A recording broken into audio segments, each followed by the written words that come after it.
Hey everyone, welcome to the RotoGrinders Morning Grind podcast. I'm your host, Stevietpfl. It's Monday, December 2nd. It's officially December. It is 2024. We have a 4-game MLB. Just kidding, NBA. Why do I keep saying that's like the third podcast in a row that I've said MLB? Maybe I'm just ready for baseball season to be back. I don't know. But I keep introing the show with MLB instead of NBA. So my bad. 4 games NBA slate here. A lot of back-to-backs. Of the 8 teams on the slate, 5 teams are on back-to-backs. So a lot of back-to-backs to talk about here. Riding solo with a small slate as always. What's up, YouTube? Chat Easy. I see you. Goal click. I see you guys over there. How do you say that? Goal. What is it? Go Kulik. Gold Kulik. Is that how it has that? Am I close? Dave? What's up, Dave? Hope everyone had a fantastic weekend. There's like some fuzzies on my mic. Hope everyone had a fantastic weekend and back ready to get into the NBA streets. Go collect. Oh, that would make a lot more sense. Wow, man. I promise I'm not tired at all. My kids did not wake me up early this morning or anything. I promise that did not happen. Let's talk some basketball. Again, I hope everyone had a great weekend. We're back with the NBA Cup finale for the regular play-in stuff tomorrow. So Will join me. We'll talk NBA Cup tomorrow, and I'm definitely excited about that slate and excited to talk just in general. So let's jump in. Miami at Boston. 224.5 total in this game. Boston, a 7.5 point favorite. Both of these teams on a back-to-back. Jaylen Brown did not play on Sunday, deal with an illness. Derek White did not play with a foot injury, so I'm much more worried about White than I am Brown being back. And then Jovic was out for Miami. He's not really been playing too many minutes anyway, so I'm not necessarily too concerned about him. So yeah, let's jump in and talk some Miami Heat basketball here. Miami always, they're kind of a team that is just very well-rounded. This is a tough matchup for them. Don't get me wrong. Maybe a couple pieces here. I think that Tyler Hero is probably still your ceiling play. Just basically on any slate right now, he's the guy that has that ceiling where he's going to shoot a lot if he gets hot. He can have big games, so I don't mind him. But even on Sunday in the first end of the back-to-back, Tyler Hero 9 for 16, 6 threes, and still 47 fantasy points with 31 points scored. So he's not doing a lot of extras. So I feel like that still kind of hurts his upside. We saw a big game from Bam. He had 20 rebounds against Toronto. Centers just continue to crush the Raptors. I know. I sound like a broken record. It feels like it was Charlotte for years where I would come on here and just say centers against Charlotte. Well, it's centers against Utah and centers against Toronto right now. That has been the road to success. Boston's a good team. Where they struggle a little bit is guard defense, but it's not enough to sit here and say play all the guards. So I think if I'm playing anything for Miami here, on a 4-game slate, it would be Bam or Hero. Miami plays slow. Boston plays slow. Second end of a back-to-back, maybe a little bit more pace or maybe even slower than normal here. But again, both these teams inside the top 11 in defensive efficiency as well. Going to the Boston side, really going to kind of depend on some news here. First off, we'll see Porzingis played 32 minutes against Cleveland on the first end of this back-to-back. Played 32 minutes in a loss, and we saw Horford play 30 minutes as well.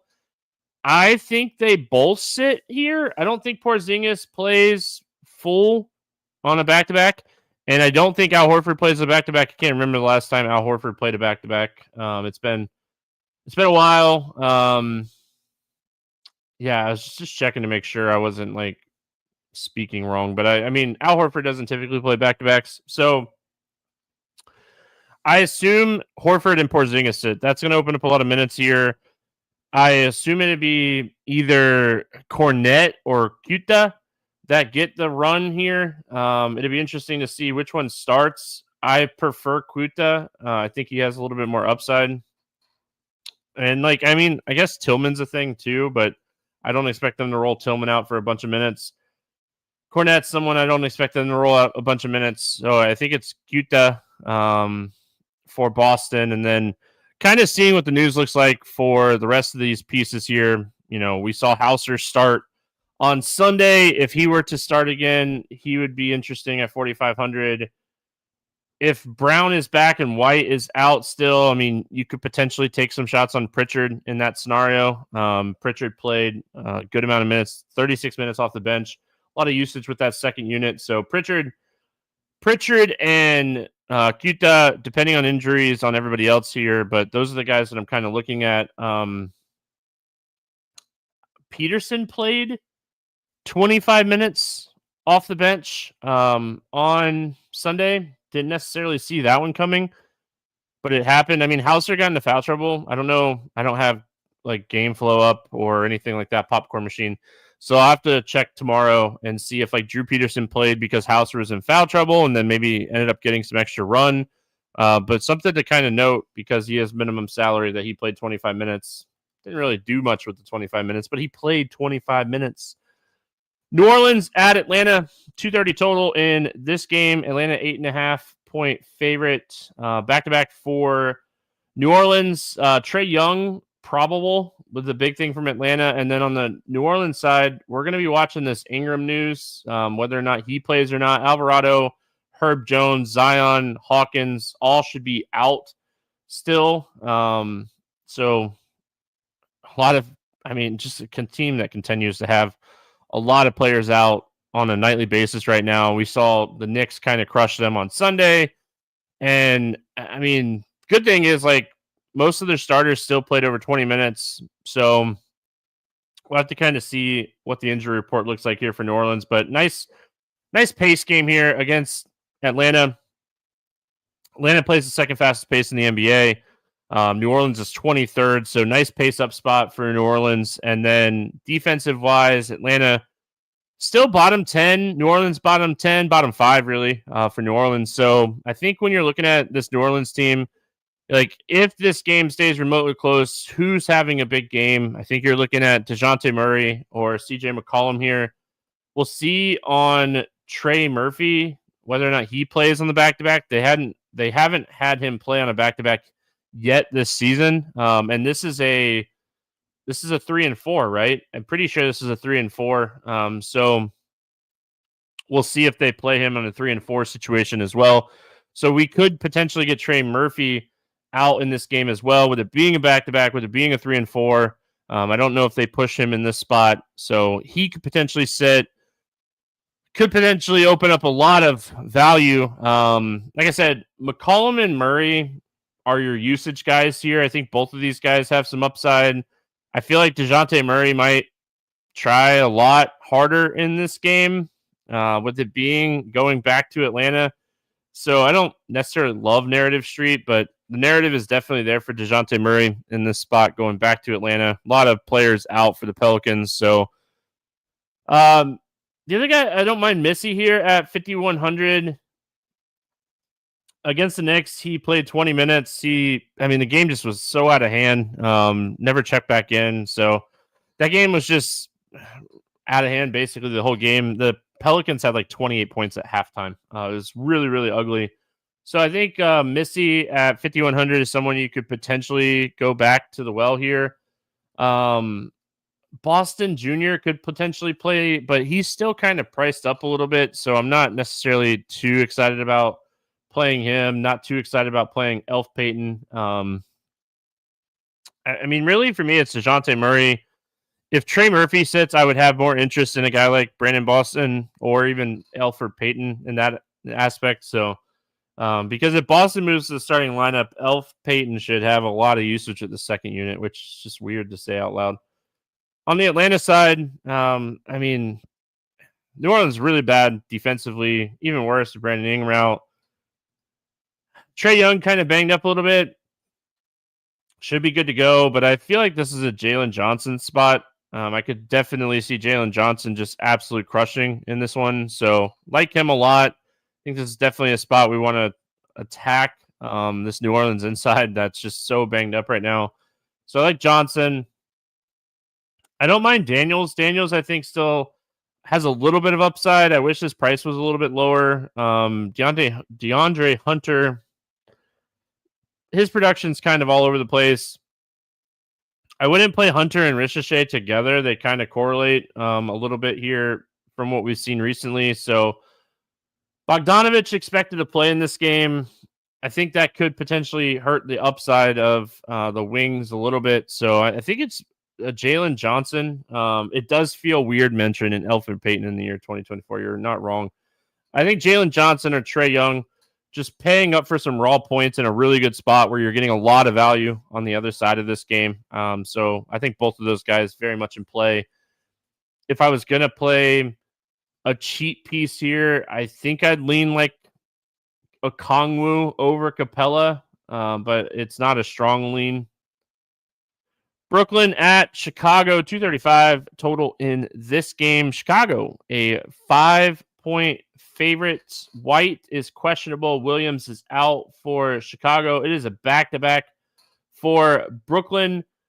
Cam Johnson got hurt really late in the game against the Magic. He did say he was going to be fine, but we'll see. Ankle injuries are always a lot harder on the second day. And then Ben Simmons left the game. I don't think he came back. I stopped watching. Usually I watch all the way through, but I stopped watching the Magic game towards the end. And then I did see that Zaire Williams hurt his knee in the game as well. Finney Smith missed the game on Sunday. Clowney, Bogdanovich, they missed the game. So really tough situation to break down on the Brooklyn side here. Obviously, we like the matchup going into Chicago. The pace up spot is great. I think it's Schroeder with everybody banged up. I mean, does Cam Johnson play is a huge thing here because if he were to sit, Jalen Wilson at 4,700 could potentially play a good amount of minutes here. Watford could play a good amount of minutes at 4,400. We could even see like Tyrese Martin get back into the equation here. Shake Milton is here. Like, I mean, we'll have to see, but I don't know. Keon Johnson, there's a lot of potential pieces here on the Brooklyn side, depending on who is in and who is out. Like I said, Simmons, I don't think he returned. I'm looking really quick. He did not return, so he only played 12 minutes. I didn't think he returned. So Simmons potentially out. Johnson rolled his ankle. I mean, that ankle injuries are always worse the next day, but he could potentially play through it. And then Zaire Williams, he didn't play a ton in that game after he got hurt. So it says he left the game with 6 minutes to go and limped to the locker room. Again, a lot of potential value here for Brooklyn. I guess Keon Johnson had a lot of usage off with the second unit. So pay attention to that because he's the cheapest piece here. So I don't mind that. But yeah, I mean, Dennis Schroeder, I think, is the play. He took 19 shots against the Magic. Him and if Cam Johnson plays, those are your two like usage plays. I wouldn't sleep on Nick Claxton here just because there's going to potentially be so many players out. If he can stay out of foul trouble, he has some upside here, but he doesn't do a good job of staying out of foul trouble. Like the Brooklyn side, obviously going into Chicago with the pace up spot. On the Chicago side, Kobe White left the game on Friday with a sprained ankle. We'll see if he's back here. He is questionable. Williams remains out for Chicago. So if White is out, I think it's a bump to AU for sure. Lonzo Ball is like a little interesting with the fact that he played 22 minutes the other night. It was a wrist injury. So the fact that he played 22 minutes the other night, I think is a really good sign if you want to take some shots on him in large field tournaments at 4K. But I think like this is a spot you could definitely play Vooch. He put up 50 plus fantasy points against Brooklyn earlier this year. If White is out, you could take some shots on Levine or Giddey. I prefer AU if White ends up sitting in this game. I think AU has more upside and he's cheaper. So some pieces here for sure. Definitely like the Chicago side as well. Brooklyn's not the best defensive team in the world. So watching this Kobe White news, I think that matters a lot. Like I said, if Kobe White sits, maybe I fire a few shots here on Lonzo Ball at 4,000. He's just so cheap. Good thing about the slate, even though it's a 4-game slate, it's all very condensed. We got 2 7:30 games and 2 8 o'clock games. So very condensed slate where it all kind of starts at the same time. So we should get a lot of injury news and be able to make decisions based off of all the injury news. Hopefully, it's what we can hope for anyway. All right, we got the Lakers going up against Minnesota Timberwolves, 225.5 total. 4.5 point favorite for Minnesota. Ingles is out for them. The Lakers on the second end of a back-to-back. Austin Reeves did not play Sunday, so he could potentially sit here again. We saw Connect and Vincent start with D'Angelo Russell out too. We'll see if Russell's back. It was an illness for Russell. I hope you all listened to us on, was it Friday? We were talking about D'Angelo Russell and the fact that he just seemed way too cheap at 4,400, and he had a bonkers game. I think he went for like 35 fantasy points. He was like one of the few things that I got right on my basketball lineup on Friday. I had a bunch of duds on my lineup, but he was the one thing that I got right. So we'll watch this injury news here, whether or not Russell and Reeves are back or not. If those guys are out, I mean, I'll go back to Connect. He's just a guy that's going to shoot a lot of threes. So I think that he has upside here. Shot really terrible on Sunday. Lakers still ended up pulling that game out against the Jazz. Anthony Davis, LeBron, Hachimura all played big minutes. So the fact that they're coming on a back-to-back with big minutes worries me a little bit. But it's all going to really kind of be determined by who sits and who doesn't. If those two guys are out again, I think you're going back to the well on Vincent, or not at Vincent. I don't want to play Gabe Vincent. I guess you could. I think Dalton Connect, LeBron, Hachimura, Davis would be my 3 targets here if those guys are all out. And then I think like in large field tournaments, you could potentially take some shots on Max Christie.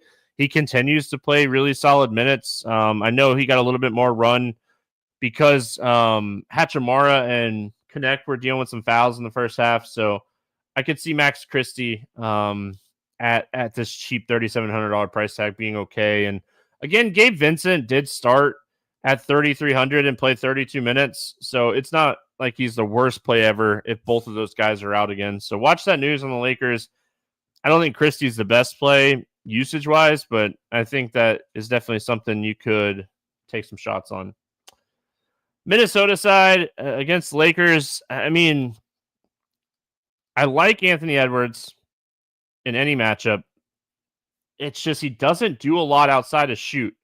He has that 50-plus point upside. It's a 4-game slate. Raw points definitely matter on a slate like this. I don't think there's a ton of meat on the bone on Julius Randle. Rudy Gobert is just consistently putting up like 30 to 35 a night. So even like in this game, Minnesota is like one of my least favorite, or on the slate in a 4-game slate, Minnesota is like one of my least favorite teams to target today. And it's just more of like, I feel like they're priced very appropriately, just in general. So they play the rotation enough, but they still play like DiVincenzo, Reed, and Alexander Walker enough off the bench where it's really tough to like play. They're not giving these guys a ton of run. Maybe Alexander Walker at his cheap price tag. I like playing Naz Reid, but I like playing Naz Reid when he's getting the minutes. I'm always worried about Naz Reid getting the extra run. Lakers being on a 3 and 4, do they sit anybody? I mean, it's a potential, right? Like there is potential that LeBron or Anthony Davis sit and they just kind of punt this game. It's still very early in the season. So I mean that is a potential, sure. Like I said, at least the slate is very condensed. So if that does happen, we should have that news early enough to make adjustments. But I think that's kind of it. Don't really have anything else to add on this game. Play the morning grind game and then get out of here for this Monday. Nice little 4-gamer to get us back going in the NBA streets. Favorite play under 5K to go 7X. Man, there's a lot of options on the Brooklyn team. A lot of options. I think I got to go Keon Johnson. I don't see a road that Keon Johnson doesn't play a good amount of minutes in this game again, unless some people end up playing. So give me Keon Johnson. Could even play more if some of these guys that got hurt against the Magic stay out. So give me Keon Johnson. Over 8K to go under 5X, 4-game slate. So it's really tough to pick a bust. I mean, it's really hard for me not to say Bam against Boston, but I could see him definitely getting there. This guy is just an absolute beast, but I think I got to go Bam.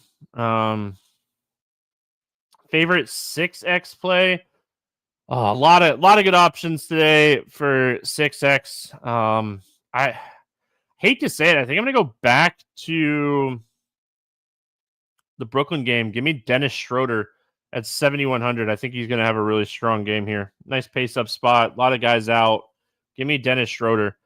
Favorite GPP ceiling play of the day. Oh, man. I think like LeBron, Anthony Davis, Tatum, Edwards, probably the clear options here. I'm going to switch it up a little bit. I'm going to go Jalen Johnson. If this game can stay close, Jalen Johnson should crush here. He had a huge game against this team earlier this year.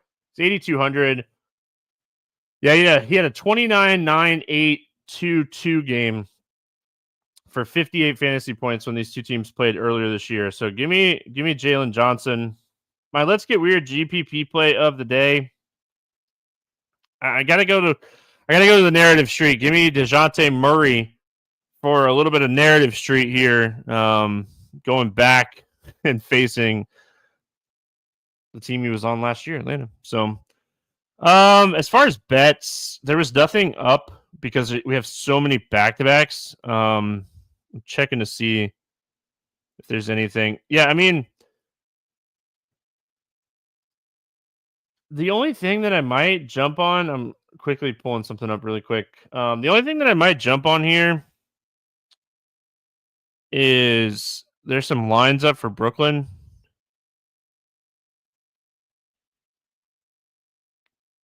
I think I'm going to take the point prop for Schroeder. It's currently 21.5. This might change for the good or for the bad.